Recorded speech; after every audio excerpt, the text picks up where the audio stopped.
New tonight, a teenage prom queen had her life changed in a matter of seconds. Now her family deals with another setback in their fight for a financial settlement.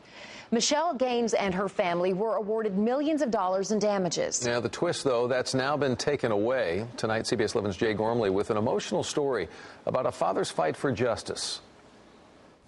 I love you, Dad. I love you too, sweetie. Michael and Michelle Gaines are as close as a father and daughter can get. They should be after what they've been through. She was outgoing and could handle any type situation.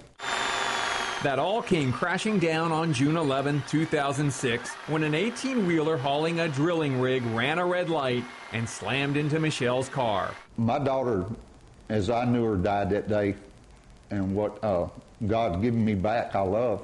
The accident left the 19-year-old prom queen and star athlete from Palestine with severe and permanent brain damage. The now 26-year-old is unable to take care of herself and has virtually no memory. The driver of the truck's owner, Benny Joe Atkinson, and another businessman, Joseph Pritchett, were all held liable in 2010. A jury awarded Michelle $8 million after they heard testimony that the truck had faulty brakes and that the driver admitted smoking crack the night before. But attorney Scott Clearman says the key was connecting Pritchett to the accident, since the other two men involved had no money. The evidence was crystal clear that Mr. Pritchett was involved in this from the very beginning. Clearman says he proved in court that Pritchett asked for the drilling rig to be delivered to his business and that he and Atkinson were engaged in a joint enterprise. Jurors also considered evidence that Pritchett allegedly covered up his involvement by destroying evidence and bribing Atkinson with hush money.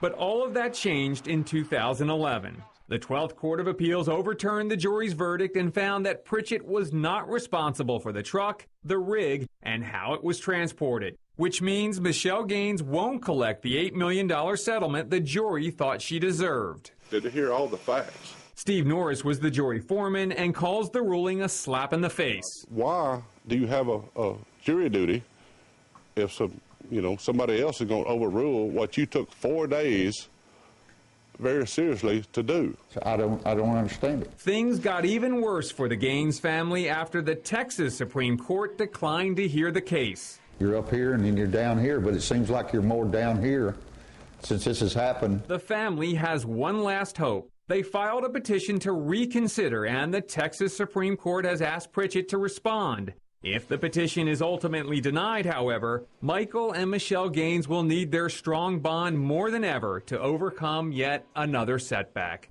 I'll never give up hope.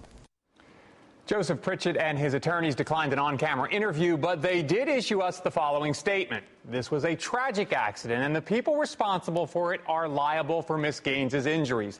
The Tyler Court of Appeals correctly ruled that Mr. Pritchett had no involvement in this accident and that the case against him should never have been submitted to the jury because there was no evidence to support it. So now we wait for the Texas Supreme Court to decide on this petition to rehear the case. So as long as it's gone on now, even longer. Yeah, and it could be several weeks. And if they turn it down, I think that's their last chance. All right. All right, Jay. Thanks for the update. Appreciate it.